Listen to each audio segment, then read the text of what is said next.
The night was thick with humidity, clinging to the streets of Bangkok like a second skin.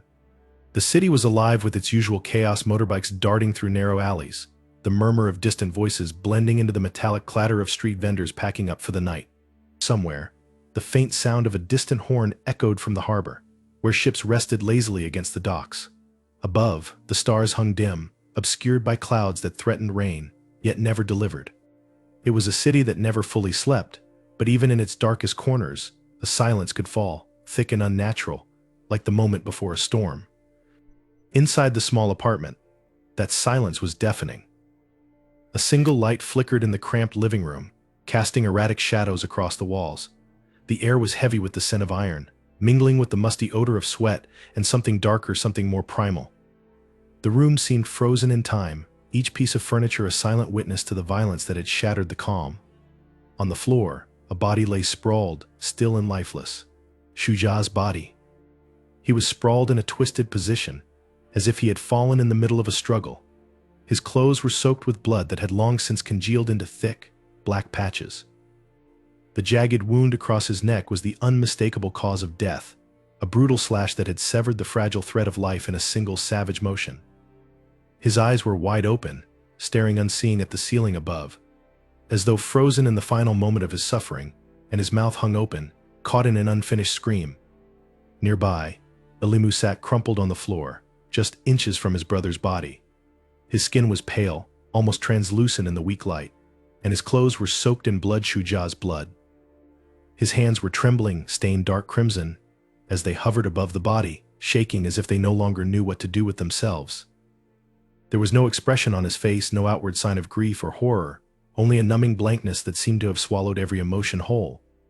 His breathing was shallow, ragged, as though he were struggling to draw each breath from a chest heavy with guilt, or perhaps something far worse. The knife lay just out of reach, its gleaming blade slick with blood, tossed aside in the chaos of the struggle. Its presence in the room was almost accusatory, a silent testament to the violence that had unfolded. Everything pointed to Alimu: the blood on his hands, the weapon, the proximity to the body. Yet something about the scene was not right. It was too chaotic, too filled with desperation. This was not the work of cold-blooded murder, it was the aftermath of a storm, a violent, unpredictable storm that had torn through the room, leaving devastation in its wake. Outside the apartment, the distant sound of sirens could be heard, growing louder as they approached, cutting through the otherwise oppressive silence. Someone had called the police. Perhaps it had been a neighbor, disturbed by the crash of furniture or the muffled sounds of the altercation that had echoed through the thin walls. Bangkok was a city that was no stranger to violence. But here, in this small, quiet apartment, something much darker had unfolded: a crime of passion, a crime of blood, of family. As the sirens drew closer, Alimu remained motionless, still frozen in that moment of terrible stillness.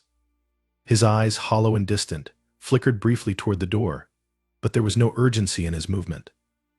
He didn't rise to flee, didn't try to run from the consequences of what had happened. It was as though he were waiting for the world to crash in around him, to pull him into the aftermath of what had just occurred. His chest rose and fell with shallow breaths, each exhale quieter than the last, as if he were trying to sink into the background, to disappear into the shadows. The sirens stopped abruptly as the police vehicles pulled up outside. A few moments later, there was the unmistakable sound of hurried footsteps on the staircase, growing louder as they ascended. The door to the apartment hung ajar, its lock broken, likely from the force of the altercation. It swung open with a faint creak as the first of the officers pushed it fully wide, stepping into the dimly lit room. The scene they encountered was a tableau of horror. Shuja's body, contorted and drenched in blood, lay in the center of the floor, the deep wound in his neck impossible to ignore. Alimu sat nearby, his eyes glazed, his bloodied hands suspended in the air, as if frozen in time. His breathing had slowed, his entire body heavy with a weariness that went far beyond physical exhaustion. The officers paused for a moment, their professional training momentarily overshadowed by the sheer brutality of what they were seeing. One of the officers, recovering from his initial shock, took a cautious step forward, his gaze locked on Alimu. His hand hovered near his holster, but there was no need for it. Alimu wasn't moving, he made no attempt to resist, no effort to explain himself. He didn't speak, didn't protest. His lips moved soundlessly, as though he were trying to form words but couldn't quite find the strength. There was only silence, the oppressive silence that had filled the room since the moment the knife had fallen from his hand. Another officer approached the body, crouching down to examine it. The blood had already begun to cool, drying in thick rivulets across the wooden floor. There was no sign of life left in Shuja's eyes. He had been dead for hours, possibly since the earlier part of the night, but the exact timeline of events would need to be pieced together later. For now, the scene told only part of the story: the violence, the blood, the undeniable presence of death. Ilimu's eyes tracked the movement of the officers, but his expression remained blank, distant. When they finally cuffed him, he didn't resist. The cold metal snapped around his wrists with a sharp click, but he barely seemed to notice. His mind was elsewhere, lost in some distant memory, or perhaps simply hollowed out by the magnitude of what had happened. His body moved mechanically as they guided him to his feet and led him toward the door.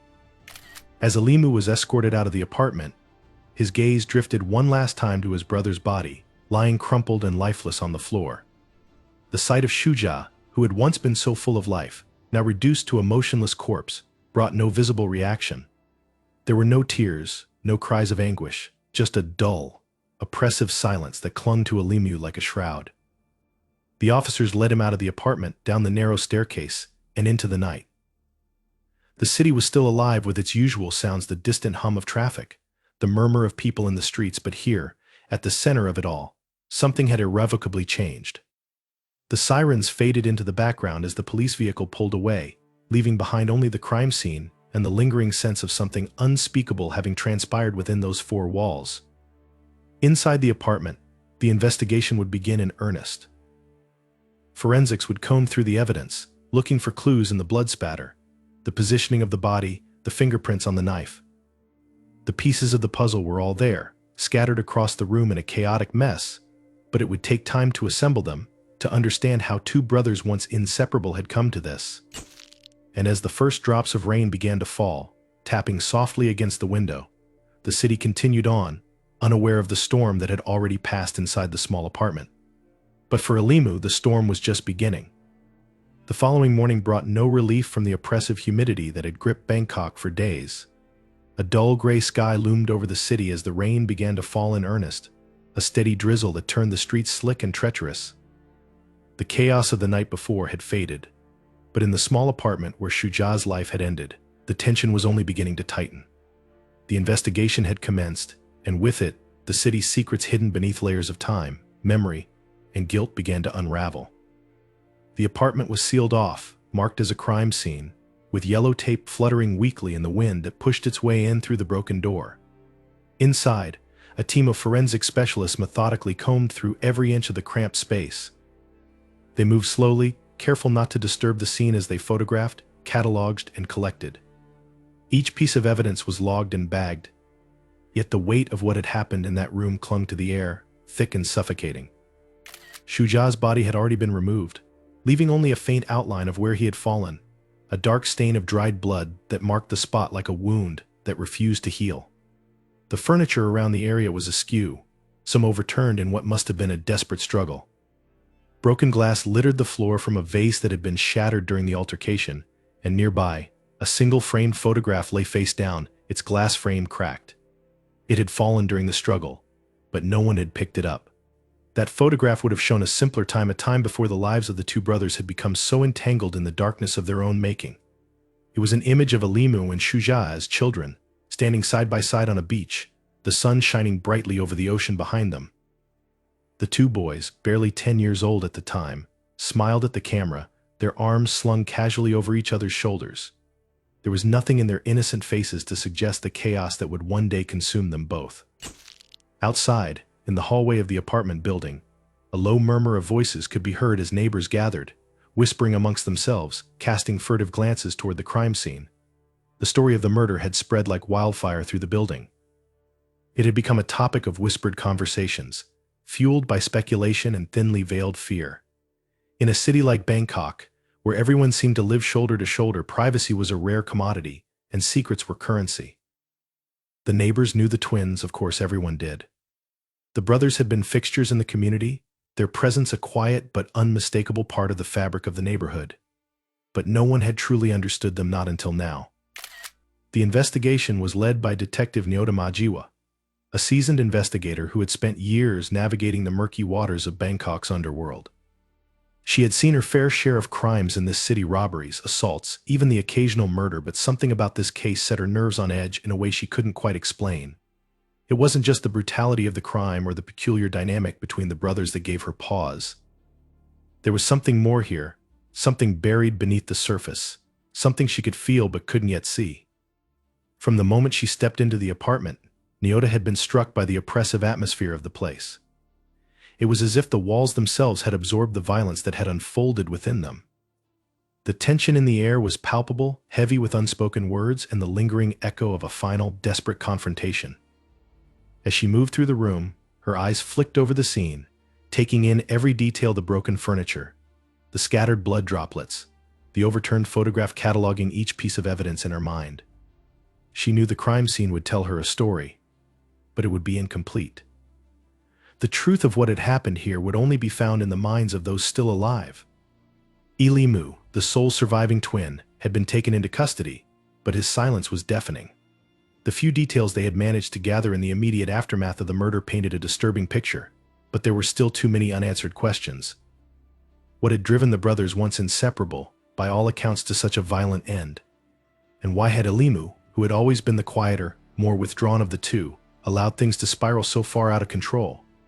Nyota had already begun to dig into the twins' past, hoping to find some clue, some thread that would help her understand the events that had led to this moment. The brothers' lives were intricately woven together, their relationship marked by a bond that had been forged in the fires of their shared childhood. They had grown up in a modest home on the outskirts of the city, raised by parents who had been, by most accounts, distant and emotionally unavailable. Their father had been a fisherman, often absent, spending long days and nights at sea, while their mother had worked as a maid in one of the grand colonial-era houses in the wealthy part of town. The twins had learned early on that they could only rely on each other. Yet, as Nyota pored over the sparse details of their upbringing, she began to sense that something deeper, more insidious, had shaped their relationship. There were whispers, rumors that had circulated in hushed tones among the neighbors that the brothers had been more than just siblings. The idea was met with shock and confusion when it surfaced, yet no one seemed entirely surprised. The bond between Ilimu and Shuja had always been intense, but no one had dared to voice what they had suspected. It was as if the entire community had chosen to turn a blind eye, to ignore what had been right in front of them. Nyota couldn't ignore it, though. She couldn't afford to. If the rumors were true, it would change everything about how she approached the case. She had seen it before: familial relationships that turned toxic, that crossed boundaries in ways that no one wanted to acknowledge. It was rare, but it happened. And when it did, the results were often catastrophic. The line between love and obsession was a thin one, and once crossed, it could never be uncrossed. As the investigation progressed, Nyota found herself drawn deeper into the twisted web of the twins' relationship. The more she uncovered, the more she realized just how far that line had been crossed. Friends and acquaintances described the brothers as inseparable, almost unnaturally close. They had been each other's shadows, always together, rarely apart. As they grew older, that closeness only deepened, to the point where their lives seemed to revolve entirely around one another. But beneath that closeness, there was tension, and undercurrent of something darker, something that had festered over the years. Nyota began to piece together a portrait of Shuja as the dominant force in the relationship, charismatic and controlling, with a magnetic personality that drew people in and bent them to his will. He had been the more outgoing of the two, the one who seemed to command attention wherever he went, while Ilimu had always lingered in his shadow, quiet and introspective. Yet, despite their differences, the brothers had been bound together by a bond that no one else could fully understand. They had shared everything: their childhood dreams, their fears, their secrets. And as Nyota delved deeper into the case, it became clear that their relationship had crossed a line long ago, becoming something far more intense and dangerous than mere sibling rivalry. It had become an obsession, one that had driven them both to the edge. Nyota's investigation led her to speak with Malika, Ilimu's closest friend and perhaps the only person who had known the full extent of the twins' relationship. Malika had always been there, a steady presence in Ilimu's life, offering him the emotional support that his brother never could. But even Malika hadn't fully understood the depth of the brothers' connection. She had seen the cracks in their relationship, had noticed the way Shuja seemed to exert control over Ilimu, but she had never imagined it would end in murder. As Malika recounted her memories of the twins, a picture of their dynamic began to emerge, a dynamic in which Shuja had always been the dominant force, pushing Alimu further and further into the background, until there was little of Alimu left that was independent of his brother. Shuja had controlled every aspect of their lives, what they did, who they saw, even how they interacted with others. It was as if Alimu had been swallowed whole by his brother's larger-than-life personality, leaving him little room to breathe, let alone exist on his own. The turning point, Malika explained, had come when Alimu had finally started to pull away from Shuja. He had met someone outside their tight-knit world, who had shown him that there was life beyond his brother, beyond the suffocating bond that had held him captive for so long. But Shuja had not taken kindly to this newfound independence. He had grown possessive, jealous, and increasingly volatile. His attempts to keep Alimu close had only driven his brother further away, and in the weeks leading up to the murder, their relationship had become a ticking time bomb, primed to explode. Noda listened carefully, her mind working through the pieces of the puzzle. It was clear now that the murder had not been a simple crime of passion, but the culmination of years of toxic codependency, of love twisted into obsession, of control masquerading as care. But the details were still murky. What exactly had happened that night? What had been the final spark that ignited the explosion? And most importantly, what role had Alimu played in his brother's death? The knife had been found near his body, stained with Shuja's blood, and Alimu's fingerprints were all over it. Everything pointed to him as the killer. But Nyota couldn't shake the feeling that there was more to the story than met the eye. Alimu's silence was telling he wasn't fighting the charges, wasn't trying to defend himself. But whether that silence was born of guilt, grief, or something else entirely, Nyota couldn't yet say. As the days wore on, Nyota continued to probe, searching for the missing pieces, the cracks in the facade that would reveal the truth. She spoke to more people, friends and acquaintances of the twins, piecing together the final days of their lives. And slowly the truth began to emerge, a truth darker and more twisted than she had ever imagined. Alimu had been pushed to his breaking point, trapped in a relationship that had become suffocating, toxic, and ultimately deadly. But whether he had killed his brother in self-defense, in a moment of passion, or as part of a larger, more calculated plan, Nyota still didn't know. The evidence was there, waiting to be uncovered, and it would take time to unravel the full story. As the rain continued to fall outside, Nyota knew that the investigation was far from over.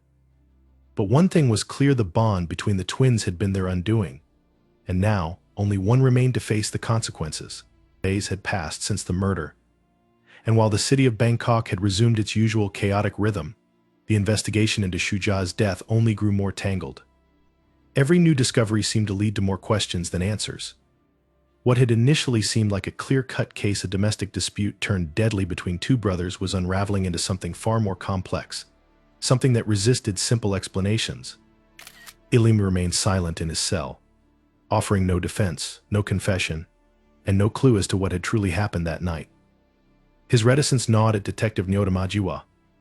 She had seen many suspects in her career, and while guilt often weighed heavily on those who committed crimes of passion, there was something about Alimu's silence that felt wrong.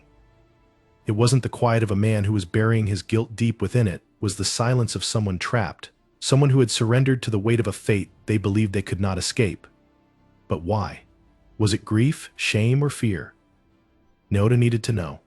The crime scene had painted a picture of chaos, blood, broken glass, upturned furniture. But the more Nyota studied the details, the less the scene made sense.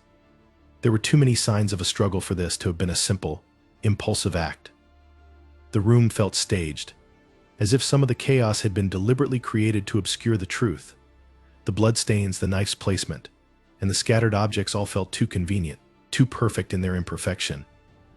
Someone had wanted the scene to tell a specific story, a story that the evidence didn't fully support. As Nyota pieced through witness statements, she began to notice inconsistencies. Malika, who had been Alimu's closest confidant, was the key to unlocking the twins' fractured world. Yet even Malika's account left too many gaps, too much ambiguity. She had described Alimu's growing distress in the weeks leading up to Shuja's death, recounting his increasing paranoia and fear of his brother. According to Malika, Alimu had grown distant, pulling away from both his brother and their tight-knit group of friends. But was this withdrawal out of fear for his life, or was something else eating at him? There was also Malika's assertion that Shuja had become more controlling, more possessive of Alimu as time wore on. But others who knew the brothers spoke of Shuja with admiration, even reverence. Charismatic and socially magnetic, Shuja had a way of drawing people in, making them feel like the center of the universe. He was ambitious, always looking for the next move, the next way to climb higher in Bangkok's social circles. His friends saw him as a force of nature, someone who was protective of his brother, not obsessive. But Nyota wasn't convinced. Charisma often masked darker intentions, and those closest to the twins had only seen what Shuja wanted them to see. Nyota's next move was to dig deeper into Shuja's life. She needed to understand the extent of his control over Ilimu. What she found startled her. Financial records showed that while the brothers had always lived together, Shuja had been managing both their finances for years. Ilimu had no independent bank accounts, no credit in his own name, and no documentation that tied him to anything outside their shared life. Everything was under Shuja's control, from rent payments to Ilimu's personal spending. Shuja had built a cage around his brother, a gilded cage perhaps, but a cage nonetheless. As Nyota unearthed these details, a disturbing pattern emerged. This wasn't just a relationship marked by fraternal closeness, it was an intricate system of control. Shuja had constructed a world in which Ilimu could not exist without him. The more Nyota examined their lives, the more the boundaries between love and dominance blurred. Had Ilimu finally snapped under the weight of this control? Or had Shuja orchestrated the final act of his life as one last, devastating assertion of power? The forensic reports had been slow in coming, but when they arrived, they added a new layer of complexity. The blood spatter analysis didn't match the narrative of a straightforward fight. It suggested that the initial blow had come from a distance, not in the midst of a struggle. Shuja had bled out where he had fallen, but there were signs that he had been standing near the window when the fatal wound was delivered. This detail raised unsettling possibilities. Had Ilimu attacked him from behind? Or worse, had Shuja let it happen, knowing what was coming? As Nyota mulled over the forensic evidence, she kept returning to the position of the knife. It had been found near Ilimu, covered in Shuja's blood, but the angle of the wound was odd, inconsistent with the idea that it had been used in a fight between two equally matched opponents. The knife had been held at a downward angle, slicing through Shuja's throat from above. It was the kind of wound inflicted either by someone much taller or by someone who had surprised their victim, or Nyota considered this dark possibility by someone who was no longer fighting back. Ilimu's psychological state also became a focal point. Nyota consulted a psychiatrist who specialized in trauma and toxic relationships, and together they reviewed the timeline leading up to the murder. The twins' relationship had clearly deteriorated over time, with Ilimu's mental health suffering the most. But the psychiatrist proposed an unexpected theory: Shuja may have been manipulating Ilimu to the very end, engineering the events of that night in a way that gave him ultimate control, even in death. The psychiatrist suggested that Ilimu might not have been the true aggressor, but rather a pawn in Shuja's final act of domination. The idea that Shuja could have provoked his own death as a way of cementing his hold on Ilimu was chilling. If true, it meant that Ilimu was a victim as much as a perpetrator. The investigation took a darker turn when Nyota uncovered a journal hidden in Shuja's belongings. It wasn't much, just a small notebook filled with cryptic entries, but it hinted at something deeply unsettling. Shuja had written about his brother obsessively, his entries becoming more erratic and disturbing as time went on. He spoke of their bond as something transcendent, something no one else could understand or interfere with. His words were laced with a sense of inevitability, as though he had always known their story would end in blood. He wrote about their lives as though they were entwined fates, two halves of a single whole, and his final entries carried a sinister undertone, references to the idea of sacrifice, of ultimate unity. The journal, though incomplete, painted a picture of Shuja as someone who had been planning something, perhaps for a long time. Nyota couldn't shake the feeling that Shuja had orchestrated his own death as part of a twisted, final act, and attempt to ensure that he and Ilimu would be bound together forever, even in death. The journal entries grew darker in tone, as if Shuja had come to believe that their connection was eternal, that Ilimu could never escape him, no matter what happened. But there was still one piece missing. If Shuja had planned this, if he had provoked his own murder, why? Why go to such lengths to ensure that Ilimu would carry the burden of his death? Nyota's instincts told her there was something deeper at play, something rooted in the brothers' shared past, but every time she reached for it, the truth seemed to slip just out of her grasp. Her suspicions grew even more unsettling when she revisited Malika. The more she pressed, the more Nyota sensed that Malika wasn't telling her everything. There was a hesitance in her answers, a subtle evasion that hadn't been there before. Nyota began to wonder if Malika knew more about the twins' relationship than she had let on, perhaps even about what had happened the night of Shuja's death. Malika had been the closest person to Alimu, after all. She had seen the fractures in their relationship long before anyone else. But how deep did her involvement go? Nyota entertained the possibility that Malika had been complicit, or at the very least had known that something dark was brewing between the brothers. She had been a lifeline for Alimu, but could she have also been the catalyst that set these events into motion? Nyota couldn't shake the feeling that Malika might have had her own motives for wanting to distance Alimu from his brother's control. But was she capable of orchestrating a murder? Or had she simply been a bystander, caught in the gravitational pull of the twins' toxic dynamic? The investigation reached a critical point when Nyota received the final piece of forensic evidence. Fibers from a second set of clothing had been found on the knife, suggesting that someone else had been present in the apartment during the struggle. This revelation cast the entire case in a new light. If someone else had been there, someone who might have had a hand in Shuja's death, then everything Nyota thought she knew about the crime was called into question. Had Alimu been framed? Had someone else delivered the fatal blow? And if so, why was Alimu so willing to take the blame? Nyota's mind spun with possibilities. Was Malika the missing link, the person who had witnessed the final moments of Shuja's life? Or was there someone else in the shadows, someone neither she nor Alimu had seen coming? The fibers suggested that whoever it was had been close enough to touch Shuja, close enough to leave evidence behind, yet had disappeared without a trace. Nyota's instincts told her that this case was far from over, that the truth was still lurking in the dark corners of the twins' twisted world. As the investigation entered its final stages, the weight of unanswered questions pressed down on Nyota. She knew that the truth would eventually come to light, but what form that truth would take remained a mystery. The twists and turns of the case had led her down paths she hadn't expected, and the more she uncovered, the less certain she became of what had really happened that night. But one thing was clear: the bond between Shuja and Alimu had been forged in something darker than love, and its final rupture had left scars that would never fully heal. Nyota would keep digging, keep searching for the answers that still eluded her. But as the pieces of the puzzle continued to fall into place, she couldn't shake the feeling that this case, like the brothers themselves, was bound by something far more complex than anyone could have imagined. The days following Shuja's death unfolded like a slow, suffocating nightmare for everyone involved in the investigation. For Detective Nyota Majiwa, the lines between truth and deception grew blurrier with each piece of evidence she uncovered. What had begun as a seemingly clear case of a violent confrontation between brothers spiraled into something far more insidious. The deeper Nyota dug, the more elusive the truth became, like a shadow that shifted the closer she got. The questions piled up, but the answers only seemed to slip further from reach. Alimu remained silent in custody, his demeanor unnervingly calm, as though he had resigned himself to whatever fate awaited him. His stillness unnerved Nyota. She had seen hardened criminals and broken men alike, but Alimu was neither. He wasn't defiant or afraid, he was simply empty. His silence gnawed at her, making her question everything. Was he protecting himself? Or someone else? Did guilt or grief weigh him down, or was there something more beneath the surface? Something twisted and unspeakable that he was keeping buried? As Nyota pored over the evidence and interviews, the first cracks in the initial story began to appear.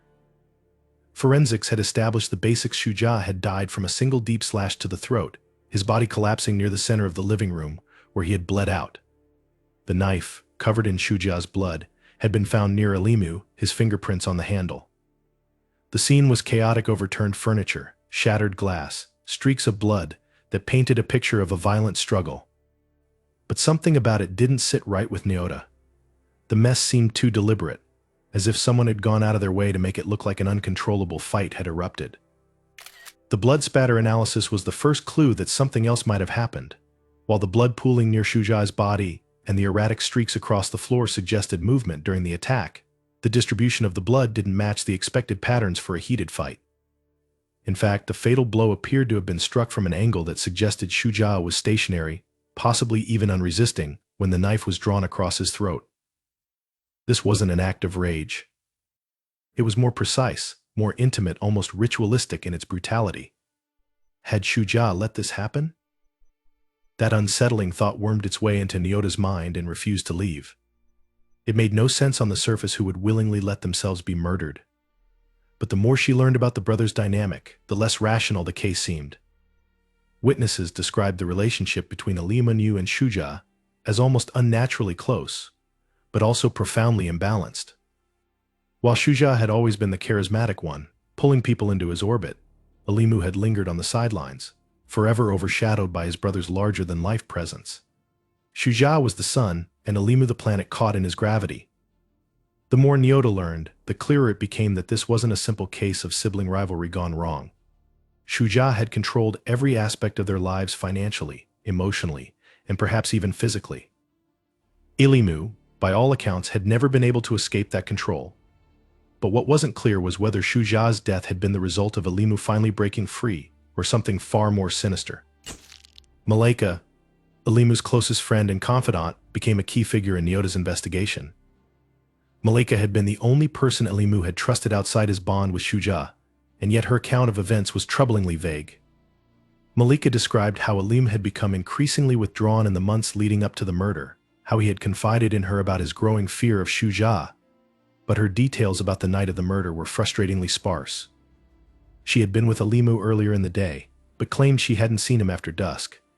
She insisted Alimu would never have killed Shuja in cold blood. But then again, what did Malika really know about the brothers' relationship when the doors were closed? Nyota's instincts told her there was more to Malika's story, but she couldn't yet prove it. Every time she pressed for more information, Malika would retreat behind a wall of half-truths and evasions. Whether it was out of loyalty to Alimu or because she knew something darker, Nyota wasn't sure. But one thing was clear: Malika wasn't telling the whole story. The background checks on Shuja revealed another layer of complexity. Shuja had presented himself as a successful, well-connected figure in the local community. He was well-liked, even admired, for his ambition and charm.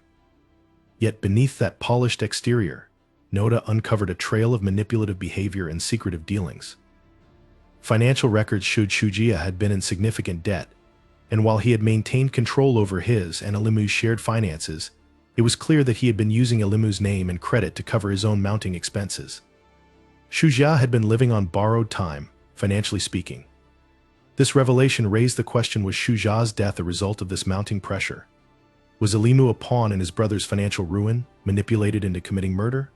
Or had Shuja pushed Alimu so far that murder seemed like the only way out? One chilling possibility began to take shape in Nyota's mind: what if Shuja had orchestrated his own death? The idea seemed ludicrous at first, but the more she thought about it, the more it made sense. Shuja's obsession with control extended to every aspect of his life.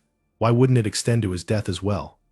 If Shuja had manipulated Alimu into killing him, it would have been the ultimate act of dominance, ensuring that even in death, Shuja would have the final word. Alimu would be left with the guilt, the shame, and the legal consequences, forever trapped in the prison of his brother's making. The psychological profile of Shuja, based on interviews with those who had known him best, painted a picture of a man who thrived on manipulation. He was someone who enjoyed controlling the people around him, bending them to his will, often through subtle means. He didn't need to use force. His charm and persuasive nature were usually enough to get what he wanted. But when charm failed, Shuja wasn't above using more coercive tactics. Could he have driven Alimu to commit murder, or worse, made it seem as though Alimu had?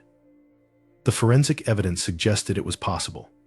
The angle of the knife wound, the precision of the strike, and the lack of defensive wounds on Shuja all pointed to something more calculated than a spontaneous act of violence. Nyota's suspicions deepened when she revisited the forensic evidence with a fresh perspective. The fibers found on the knife were a match for Alimu's clothing, but there was an additional set of fibers, a material that didn't belong to Alimu or Shuja. This raised the terrifying possibility that someone else had been in the apartment that night. Someone who had been present during Shuja's death, but had vanished before the police arrived. The idea that a third person had been involved, either as a witness or a participant, turned the case on its head. Who was this mystery person? Could it have been Malika, despite her insistence that she hadn't been near the apartment that night? Or was there someone else entirely, someone whose involvement hadn't yet been uncovered? The discovery of those fibers opened a new line of inquiry, one that would force Nyota to reconsider everything she thought she knew about the case. The twists in the investigation kept mounting. Alimu's silence now seemed less like the actions of a guilty man and more like the behavior of someone who had been broken, mentally and emotionally by years of manipulation. If Shuja had orchestrated his own death, Alimu would be left with a crushing burden of guilt, believing he had killed the one person he had loved more than anyone else.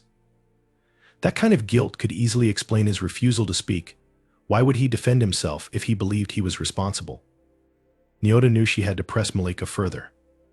If there was anyone who could shed light on what had truly happened between the brothers, it was her.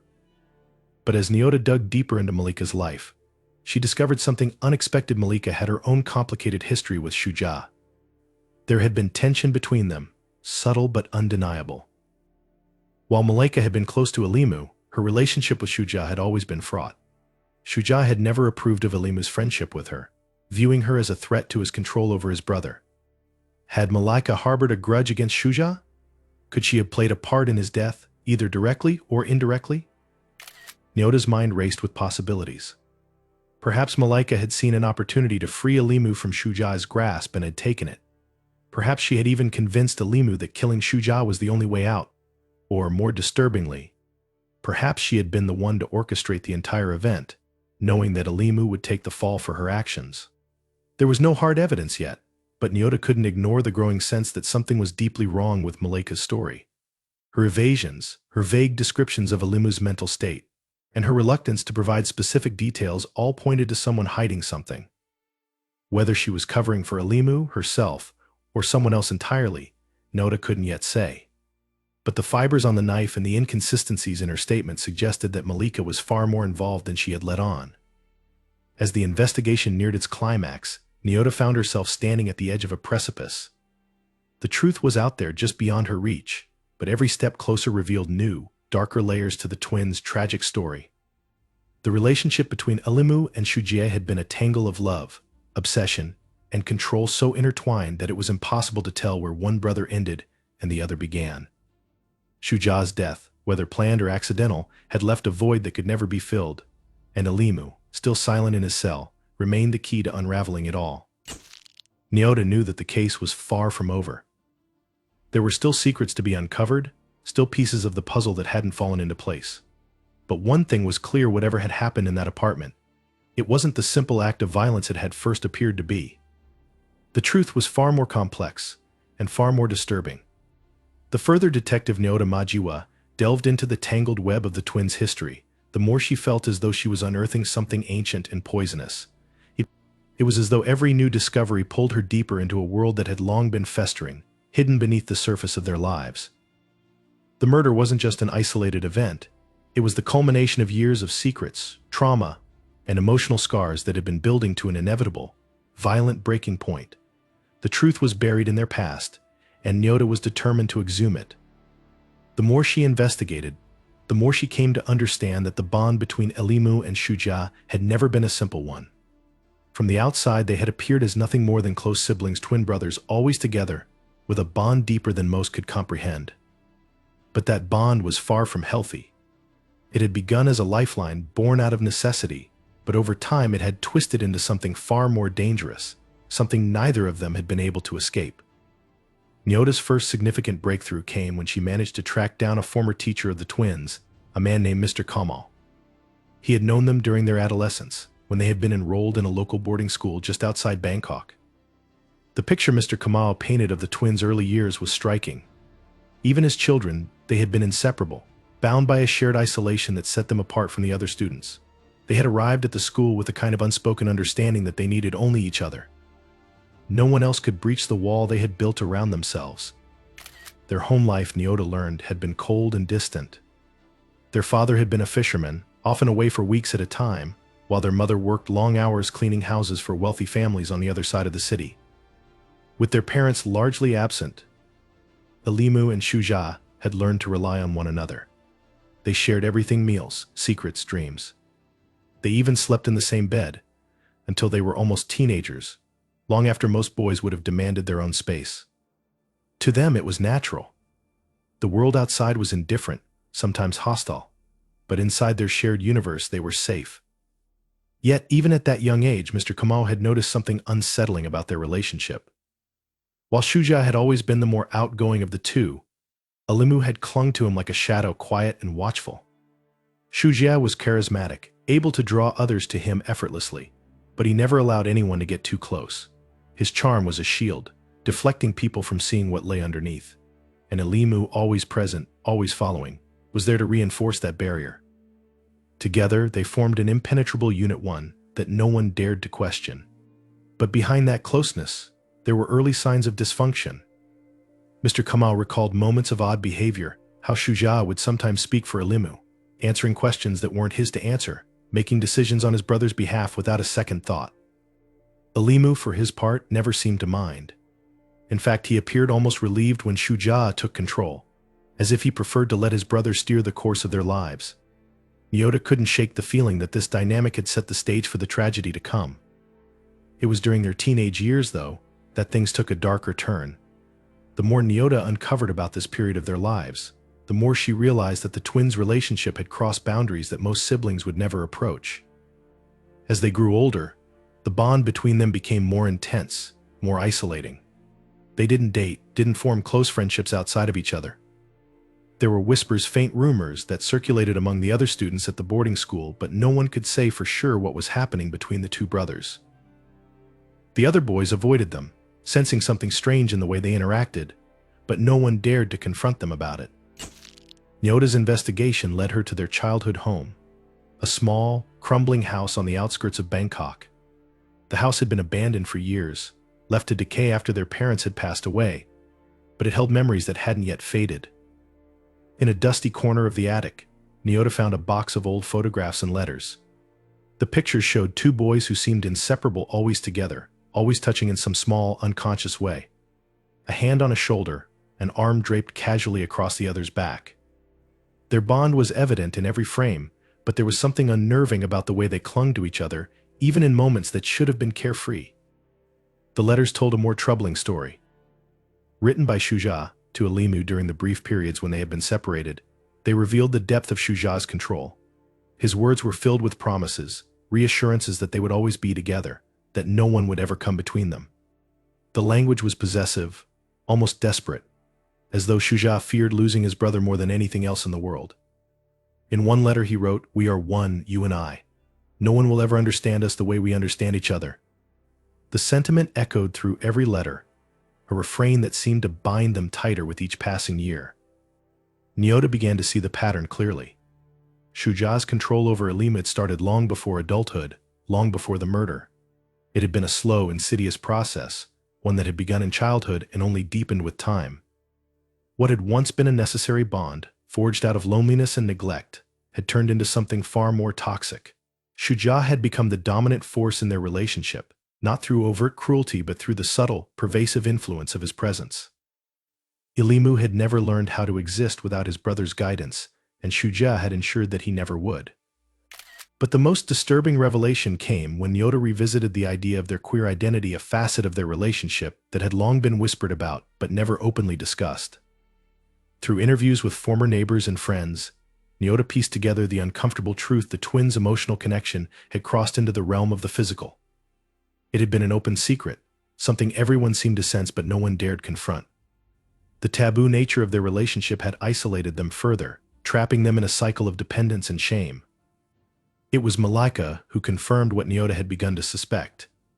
In a tense, halting conversation, Malika revealed that Elimu had once confided in her about the true nature of his bond with Shuja. He had been confused, ashamed, and afraid of what their relationship had become, but he hadn't known how to break free. Shuja had convinced him that their love was the only thing that mattered, that no one else would ever understand them. For years, Elimu had been torn between his love for his brother and the deepening horror of what that love had turned into. Malika's voice had trembled as she spoke of Elimu's torment. He had wanted to escape, she said, but he hadn't known how. Shuja had wrapped him so tightly in a web of control, manipulation, and emotional blackmail that he couldn't imagine a life outside of their bond. The murder, Malika suggested, had been inevitable. Whether Elimu had struck the fatal blow or Shuja had orchestrated his own death as one final act of control, the outcome was the same. Their relationship had been a ticking time bomb destined to explode. The revelation of their past cast everything in a new, disturbing light. The murder wasn't just a crime of passion, it was the final chapter in a story that had begun long ago, with two boys who had been abandoned by their parents and left to fend for themselves in a world that didn't care. They had created their own world, one in which they were everything to each other. But that world had become a prison, and in the end, it had destroyed them both. As Nyota pieced together the fragments of their lives, she realized that Shuja had always been the architect of their fate. He had been the one to shape their world, to set the rules, to decide how they lived, and ultimately how they died. Ilimu had never stood a chance. He had been trapped from the beginning, unable to escape the gravity of his brother's influence. And in the end, when the pressure had become too much, their world had collapsed in on itself, leaving only blood and silence in its wake. The past, it seemed, had always been leading to this moment. The tragedy of the twins' lives wasn't just in their deaths, it was in the years of pain, confusion, and emotional entanglement that had preceded it. Nyota knew that, no matter what the final outcome of the investigation, the real crime had begun long before the knife had been drawn. It had been buried in the bond between two brothers who had loved each other too much, and in the end, that love had destroyed them both. As the investigation neared its end, a single, chilling piece of evidence came to light, unraveling everything Detective Nyota Majiwa thought she knew about the case. Forensic analysis of the knife revealed not only Ilimu's fingerprints but also a faint trace of Shuja's own on the blade. The discovery shattered the carefully constructed narrative of a murder born from desperation or rage. Nyota's mind raced, piecing together the dark implications. Shuja had held the knife at some point during the deadly confrontation. But had it been to defend himself or something far more twisted? Nyota began to reconsider the final moments of Shuja's life. The angle of the fatal wound, the lack of defensive injuries, the eerie calm at the crime scene had all pointed to a grim possibility that had lingered in the shadows of her thoughts. Shuja hadn't fought back. He hadn't resisted. He had been waiting for the knife. It dawned on Nyota that Shuja had manipulated his own death, orchestrating it as the ultimate act of control. He had engineered the moment to ensure that Ilimu would be forever bound to him, even in death. This wasn't just a murder, it was a sacrifice, a final perverse display of dominance. Shuja had positioned himself as both victim and martyr, knowing that Ilimu would carry the guilt for the rest of his life. The realization hit Nyota with a cold finality. Shuja had always intended for this to happen. He had set the stage, manipulating Ilimu into a corner from which there was no escape. The murder was not the violent rupture of their bond, it was its final, inevitable expression. In death, Shuja had claimed the ultimate victory, binding Ilimu to him in the most tragic, irreversible way. Ilimu stood at the edge of the city, the weight of everything that had transpired crushing down on him like an invisible force. The truth of Shuja's manipulation had finally surfaced, but the knowledge brought no peace. Shuja had orchestrated his own death, leaving Ilimu trapped in a prison of guilt and grief. Though he had been freed from the legal consequences, he would never escape the emotional chains his brother had forged. Nyota watched as Ilimu walked away, his figure disappearing into the misty horizon. The case was solved, but it left an ache in her chest, a sense that no real justice had been served. Shuja's dark legacy would linger, haunting Ilimu forever. Their bond, twisted and toxic, had consumed them both, leaving only hollow silence in its wake.